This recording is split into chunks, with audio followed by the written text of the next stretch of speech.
Allez, bonjour à tous, en ce lundi 4 mai 2026, bienvenue pour cette partie numéro 2 tuto Node-RED Victron. En préambule, je vous montre vite fait la production d'aujourd'hui, puis un petit peu le temps qu'il fait.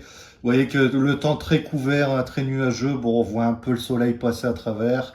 Voilà, ce week-end, le temps était très pourri, beaucoup de flotte hier. Malgré tout, on a su rester off-grid ici. Je vais vous montrer. Voilà, donc ici, voilà, on a tout qui tourne, hein, comme d'hab, hein, la télévision. Bon, là, j'ai coupé le son, hein, sinon on ne m'entend pas. Voilà.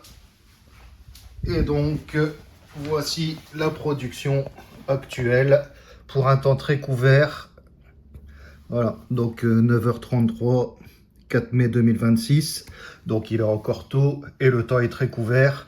Donc voilà, vous voyez, mais on est quand même à 2500 watts de production, ce qui est pas mal. Les consommations actuelles, 1429 watts, et le surplus part dans les batteries. Elles sont déjà à 75%. Vous allez voir que hier, malgré le temps pourri, eh bien, j'ai été off-grid. Voilà, consommation hier. Voilà, donc il n'y a pas de rouge. Le rouge, c'est depuis Enedis. Donc là, il n'y a que du bleu. Le bleu, c'est ce que j'ai pris sur les batteries.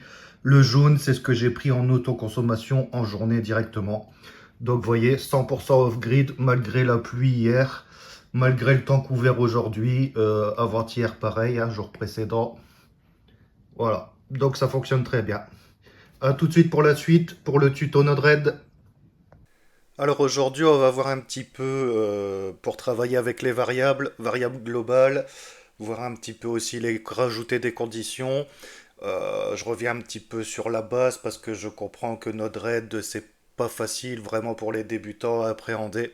Moi, il m'a fallu un certain temps, hein, pour le maîtriser entre guillemets. Encore, je ne le maîtrise pas à 100% parce que il y a trop de choses, trop de fonctionnalités, trop de plugins.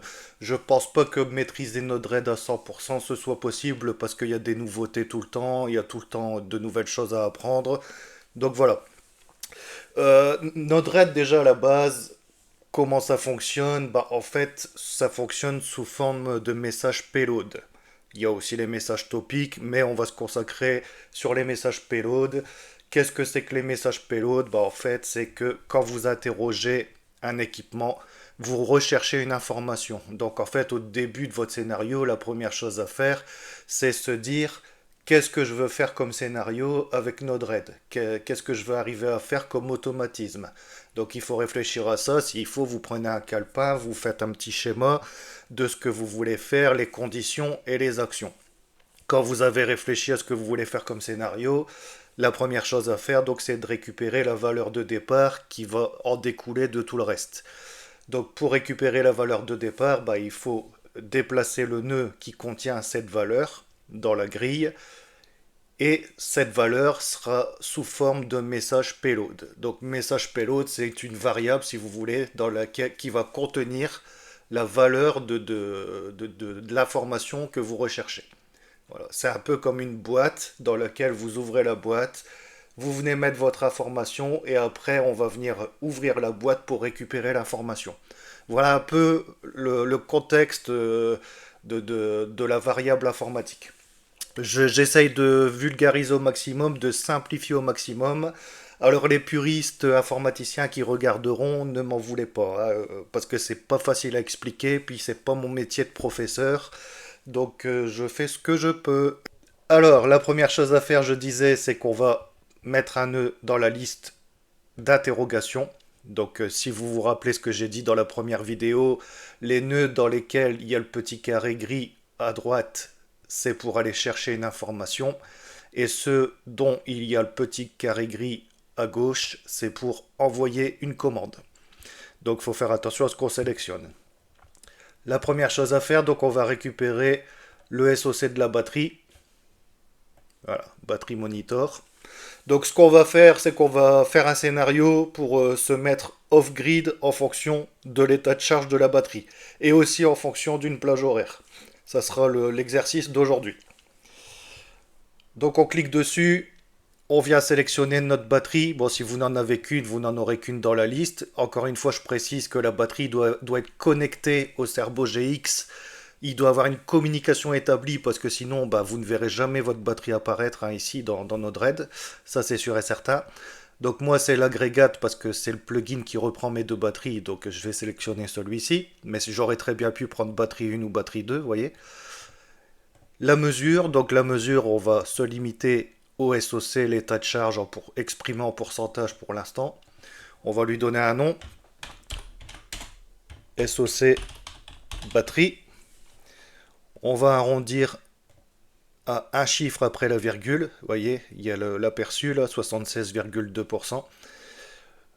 On va cocher uniquement les changements, ce qui veut dire que ça évite de bouffer de la ressource du Cerveau GX pour rien.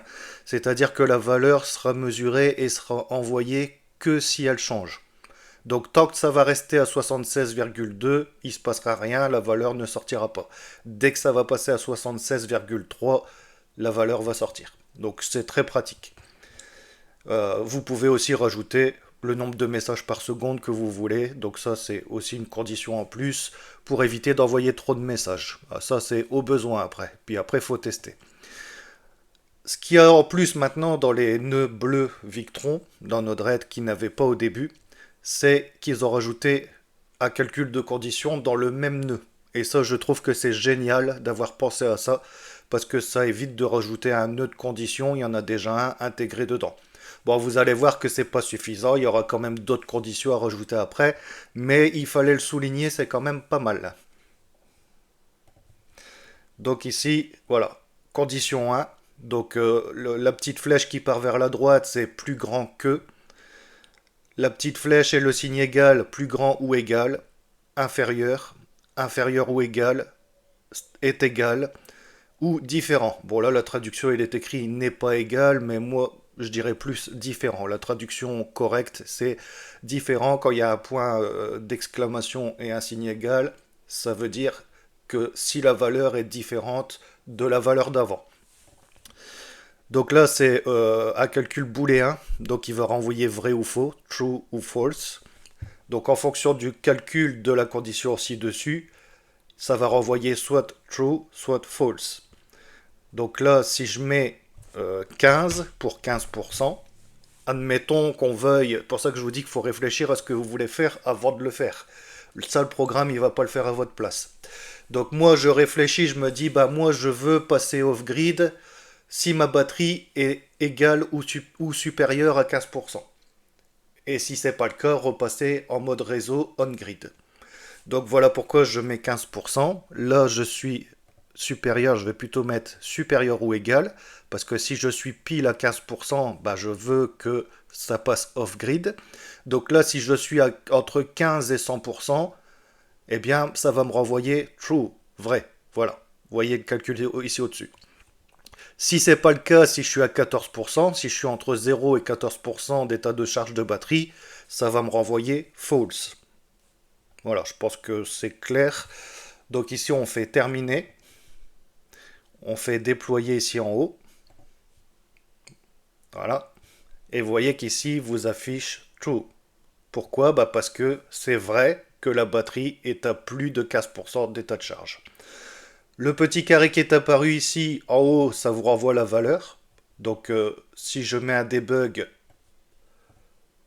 que je le relis, que je fais déployer, n'oubliez pas de déployer à chaque fois. Vous allez voir que là, il m'affiche rien dans le debug, vous voyez, parce que tant que ça bouge pas, qu'on est à 76.4, vous voyez que la valeur, elle sortira pas. Pourquoi? Bah parce qu'on a mis, only change ici.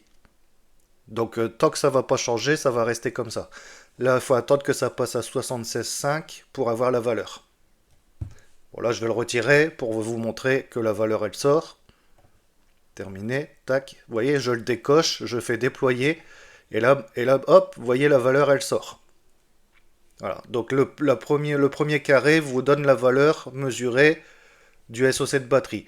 Le deuxième carré en dessous vous donne le résultat de la condition du calcul, si c'est vrai ou faux que la batterie est à plus de 15%. Et le petit carré vert ici, si je le décoche, ça m'arrête le debug dans la liste pour effacer la corbeille ici. Donc on va le remettre à only change. Voilà, terminé, déployer. Voilà, hop, hop, lui on peut le garder pour les tests. Donc vous voyez que le debug est très utile, là. Ça vous permet de voir ce qui se passe, si vous récupérez bien la bonne valeur, si c'est une valeur de type numérique ou de type texte, etc. etc. Il y a même plein d'autres types de debug qu'on verra plus tard. Vous allez voir que Node-RED, c'est très très très vaste et il n'y a aucune limite avec Node-RED, à part son imagination. Vous pouvez faire vraiment tout ce que vous voulez avec Node-RED. Je sais qu'il y a d'autres systèmes qui sont réputés, qui font fureur, style Home Assistant et tout ça. Je ne dis pas le contraire, Home Assistant c'est très puissant aussi, on sait faire beaucoup de choses autant qu'avec Node-RED, mais je ne pense pas qu'on peut faire plus de choses avec Home Assistant que Node-RED. Pour moi, c'est du kiff-kiff. Node-RED est peut-être plus compliqué, mais la grande force de Node-RED, dans notre cas à nous, c'est qu'il est intégré déjà au Cerveau GX. Il suffit d'aller l'activer. C'est un programme open source. Home Assistant aussi, vous allez me dire. Je dis pas le contraire, mais Home Assistant n'est pas intégré en natif à Victron. Node-RED l'est. Donc, et puis, il y a les nœuds Victron déjà prêt dans Node-RED pour interroger le matériel Victron. Voilà pourquoi que moi je me suis basé sur Node-RED dès le départ. Maintenant qu'on a mis notre nœud pour interroger notre SOC de batterie, donc notre pourcentage batterie, on va rajouter un nœud maintenant pour aller interroger le switch du multiplus 2, à quelle position il se trouve. Donc en fait le switch c'est la position du relais AC-in. C'est ce relais qui va permettre de nous brancher à Enedis ou de nous débrancher. C'est un relais interne au multiplus 2 qu'on peut piloter avec Node-RED. Donc suivant la position qu'il est, on va interagir. Et pour savoir déjà ça, il faut interroger cette position actuelle. Vous allez voir, il y a des chiffres qui vont sortir de cette interrogation et chaque chiffre correspond à un état du relais AC-in du multiplus 2. Donc pour ce faire, on va prendre le bon nœud. Donc c'est VEBus System. On double-clique dessus. Là, vous voyez qu'il y a directement le multiplus 2 dans la liste. Mesure. Donc là, vous voyez, il y a tout un tas de mesures. Vous voyez qu'il n'y a aucune limite avec Victron. Hein. On peut tout mesurer, tout faire, tout piloter. Il n'y a pas de problème. Donc là, nous, ce qu'on cherche à savoir, c'est le switch position. Donc encore une fois, ça, c'est quel est l'état du relais AC-in du multiplus 2. Le relais qui va servir à nous connecter ou à nous déconnecter du réseau Enedis. Donc vous voyez, s'il est en numéro 1, bah, il est en position chargeur uniquement. S'il est en numéro 2, il est en conversion uniquement, c'est-à-dire off-grid. Si elle est en numéro 3, il est en mode on, c'est-à-dire en mode réseau, en mode connecté à Enedis. S'il est en mode 4, il est éteint, il est en mode off. Vous voyez qu'ici, en bas, il marque current value, il est à 2. Donc actuellement, il est en mode conversion, c'est-à-dire en mode off-grid, parce que tel que vous le savez, je suis off-grid, je le dis assez dans toutes mes vidéos. Voilà, donc ça, eh bien, il suffit de le noter. Donc on va prendre, on va faire ça, on va faire CTRL-C, terminer. Puis il y a un petit truc qui est utile aussi, vous voyez, vous avez un truc comment, voilà. Et là-dedans, vous pouvez mettre ce que vous voulez comme texte. Vous pouvez mettre un pense-bête, expliquer à quoi tout votre scénario va servir là-dedans. Parce que si vous y revenez dans 6 mois, dans un an, vous allez oublier ce que vous aviez fait. Donc ça, c'est utile parce que vous pouvez venir noter là-dedans tout ce que vous avez fait.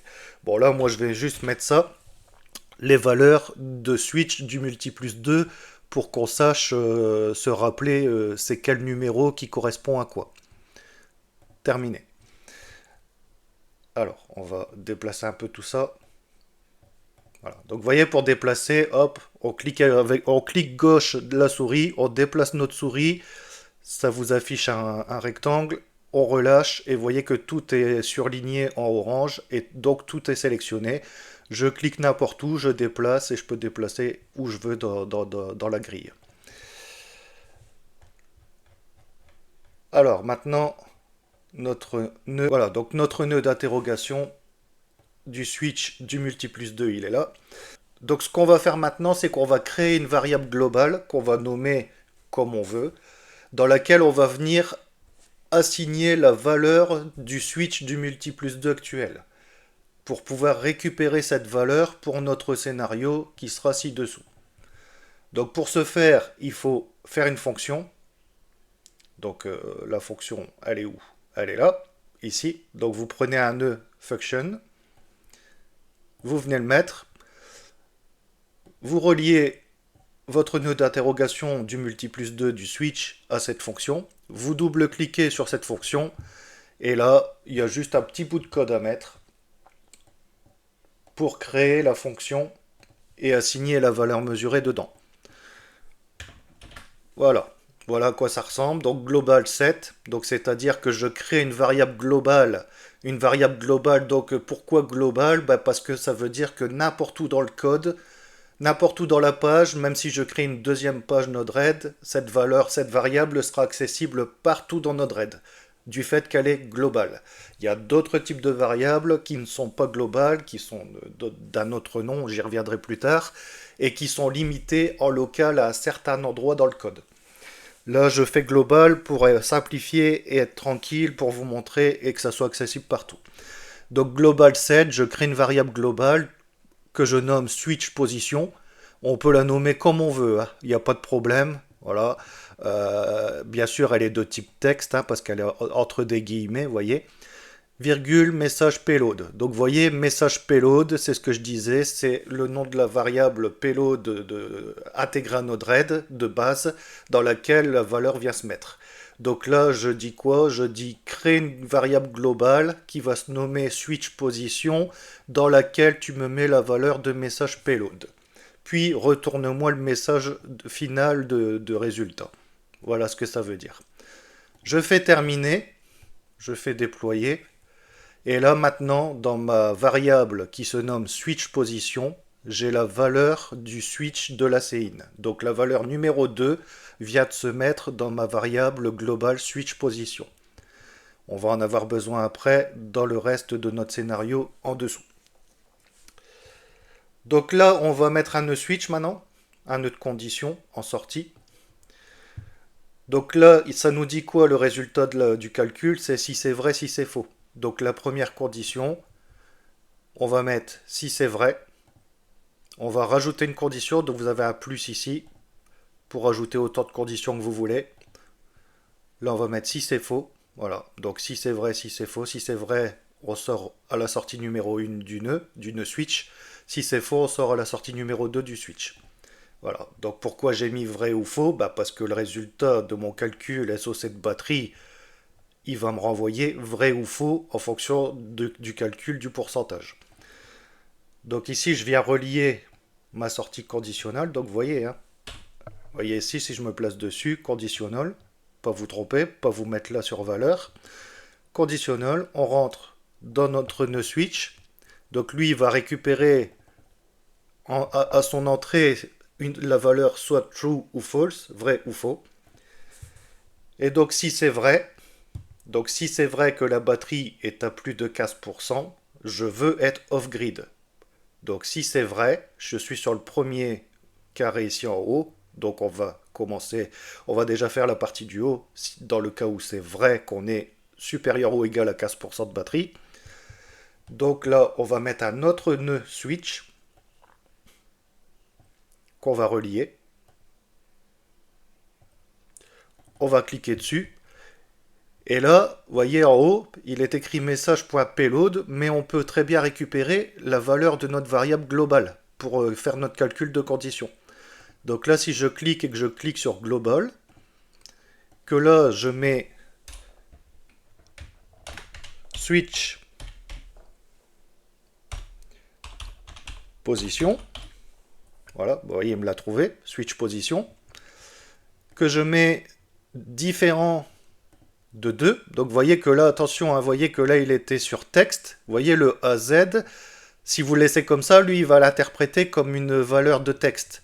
Nous, on sait que ça sort en valeur numérique. La position 2 sort en valeur numérique. Donc comment on sait ça? Je reprends. On remet un nœud debug. On le relie. Si vous n'êtes pas sûr, hein. Voilà. Vous déployez. J'ai peut-être mis only change. Non, je ne l'ai pas mis. Voilà. Et vous voyez qu'ici, vous met 2 et vous met number, ici. Donc vous voyez bien que c'est une valeur de type numérique qui sort du nœud switch ici. Donc on est sûr que ici, dans nos conditions, on ne doit pas être en texte, on doit être en nombre. Vu qu'on vient de voir que c'était bien une valeur numérique. Donc là on met 2. Pourquoi? Parce que je demande si c'est différent de 2 ce qui va mesurer. Donc 2 c'est quoi? C'est convertisseur uniquement, mode convertisseur uniquement, c'est-à-dire mode off-grid. Donc là en fait je lui dis quoi? Je lui dis est-ce que tu n'es pas off-grid? Voilà. Je vais enlever ça, parce qu'il va me remplir ma liste de debug. Voilà, donc je reprends. La condition, est-ce que c'est vrai, est-ce que c'est faux qu'on est supérieur ou égal à 15%? C'est vrai, sortie 1. Donc on sort là. Deuxième condition, est-ce que c'est différent? Le switch position, est-ce que mon multi plus 2, sa valeur de son relais ACIN est différente du numéro 2? Traduction, est-ce que mon multi plus 2 est off-grid ou non? Donc là, différent de 2, différent d'off-grid.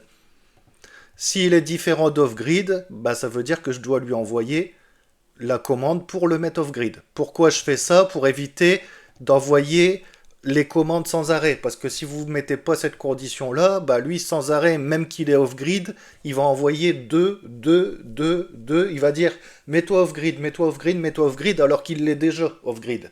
Donc voilà pourquoi je rajoute cette condition, pour casser la boucle d'envoi de commande. Inutile. On va mettre un nœud change cette fois-ci.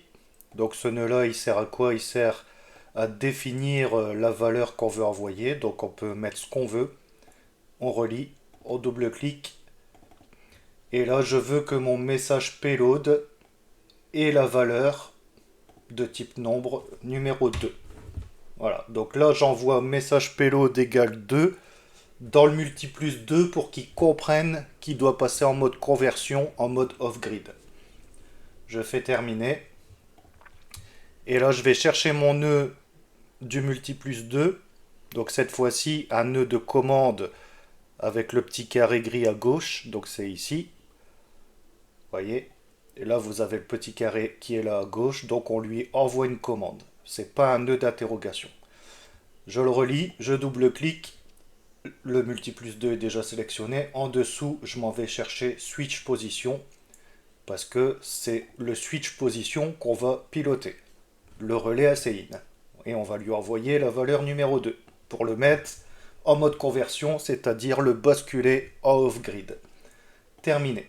Donc là, il va envoyer la valeur uniquement s'il a vu qu'il n'était pas déjà off-grid. Donc ça, c'est dans le cas où c'est vrai, première condition où c'est vrai, que nous sommes bien en SOC de batterie entre 15% et 100%. Si c'est faux, ici en dessous, on doit faire une autre condition. Donc là, on va venir copier notre nœud, CTRL-C, CTRL-V, hop, ça vient se copier. On relie, on double-clique, et là, c'est plus le même chiffre, parce qu'on veut qu'il soit on-grid dans le cas où c'est faux, on veut qu'il soit connecté à Enedis, et on sait que notre valeur pour qu'il soit connecté à Enedis, si vous vous souvenez bien, c'est numéro 3, mode on numéro 3. Donc là, on va regarder, on va lui dire si c'est différent du numéro 3. Donc si tu n'es pas connecté à Enedis, eh bien tu envoies la valeur numéro 3. Donc on va faire pareil, CTRL-C, CTRL-V. On relie, et là cette fois-ci je mets numéro 3 pour lui dire mets-toi en mode on, connecte-toi à Enedis, parce que ma batterie est en dessous des 15%. Et je relie sur le même nœud. Là, pas besoin d'en rajouter un deuxième. Vous pouvez laisser le même qui va être utilisé pour tout. Et donc là, dans le cas où c'est faux, que la batterie est entre 0 et 14%, eh bien, envoie-moi le numéro 3, mets-moi en mode on-grid, s'il ne l'est pas déjà, dans le multi plus 2. Donc là, on va faire déployer. Et voilà votre premier scénario Node-RED pour basculer en mode on-grid ou off-grid en fonction de l'état de la batterie. Alors pourquoi se casser la tête à faire tout ça, vous allez me dire.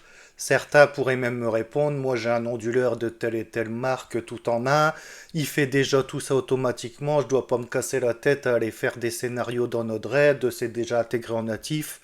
Sauf que ce qu'on ne dit pas, c'est que oui, là ce que je vous montre là, il y a plein d'onduleurs qui le font automatiquement, en fonction de l'état de la batterie, il va connecter ou non à Enedis. Je suis d'accord avec vous, il n'y a pas besoin de faire tout ça, c'est automatisé, surtout aujourd'hui avec les onduleurs d'aujourd'hui. Sauf qu'en fait, faut savoir de quoi on parle. Ici, Node-RED, là, c'est la base que je vous montre. Je peux rajouter autant de conditions que je veux. Et j'ai la main sur tout le scénario.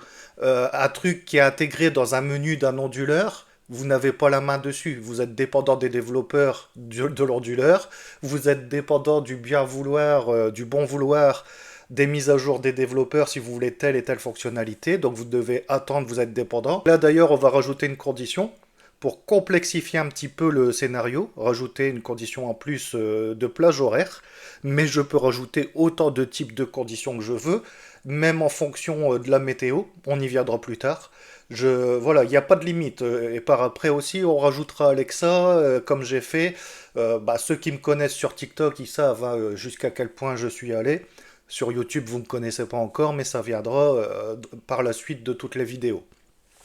Donc là, on va rajouter une condition de plage horaire. On va dire, si la batterie est entre 15 et 100% et que tu es entre telle et telle heure, mets-toi off-grid. Sinon, mets-toi on-grid. On peut faire ça aussi. Donc ça, il faut rajouter un nœud qui n'est pas mis de base dedans. Donc ici, en haut à droite, vous avez une palette. Vous voyez les trois petits traits. Et là, vous avez géré la palette. Et là-dedans, il y a tout un tas de nœuds qu'on peut trouver et installer. Donc comment les trouver, faut savoir quoi taper pour les trouver. Donc ça, vous avez Google, hein, Google est votre ami. Donc vous vous mettez sur l'onglet installer et vous venez rechercher. Donc nous on recherche un plugin pour les gérer le temps, la plage horaire. Donc on tape time et vous voyez que rien qu'en tapant time, il vous affiche déjà tout un tas de plugins. Bon après c'est à vous à regarder, à rechercher, bien sûr, hein. Et ici vous voyez vous avez un petit symbole ici. Et si on clique dessus, ça va nous afficher la page web du plugin comme explication. Voilà. Et vous voyez qu'il y a tout un tas, vraiment beaucoup de choses. C'est un truc de fou, hein. Donc, vous voyez par exemple là, Node-RED Country Time Range Switch. On clique ici. Et hop, ça affiche la page web. Et donc ça, c'est notre nœud justement, Time Range, qu'on va installer. Bon, moi je l'ai déjà installé, forcément je ne vais pas le réinstaller. Mais vous voyez, voilà, ça vous explique tout ce que le plugin fait. Voilà. Donc là, il vous suffit de l'installer. Donc vous voyez que moi, il est déjà marqué installé. Mais vous, il sera marqué installé comme c'est là ici. Donc vous cliquez sur installer, vous attendez, vous laissez faire. Quand ce sera fait, il va vous le dire. Puis vous fermez.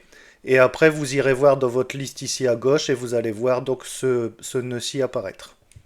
Voilà, c'est pas plus compliqué que ça. C'est gratuit, c'est de l'open source. C'est ça qui est génial, c'est que vous avez des petits particuliers qui créent des plugins qui viennent s'adapter dans Node-RED pour rendre tout compatible. Les objets connectés, la domotique, tout.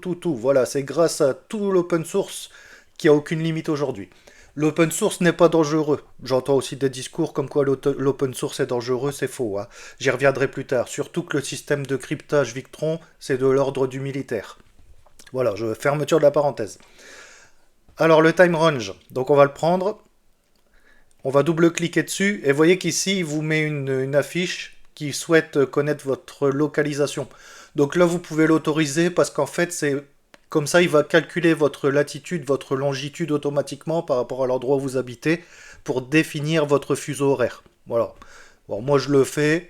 Autorisé. Bon, je vais flouter hein, parce que je ne veux pas qu'on sache exactement où j'habite. Donc, je vais flouter latitude, longitude. Autorisé. Et donc là, vous pouvez mettre une heure, l'heure de démarrage, l'heure de fin, ou vous pouvez mettre aussi, donc là, si vous avez petit bouquin en bas, qu'on clique dessus, ça vous affiche aussi sur la droite, vous voyez.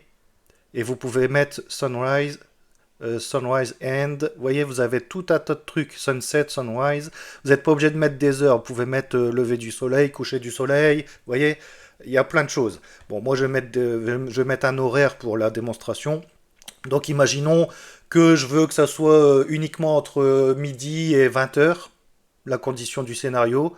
Donc, bah, ici, on va mettre 12 heures en start time et en end time, on va mettre 20 heures. Voilà, respectez bien, hein, 22.00. Terminé. Voilà. Donc ici, je vais prendre tout mon bloc ici. Hop, je vais le déplacer pour venir me faire un peu de place. Puis je vais venir intercaler mon nœud dedans. Vous allez voir que ça va apparaître en pointillé. Hop, je relâche et ça s'est mis automatiquement. Le petit carré du dessus, c'est si on est entre midi et 20 heures. Donc là, je viens de lui dire quoi? Je viens de lui dire, j'accepte que tu calcules et que tu exécutes tout le reste du scénario ici, uniquement si nous sommes entre midi et 20 heures.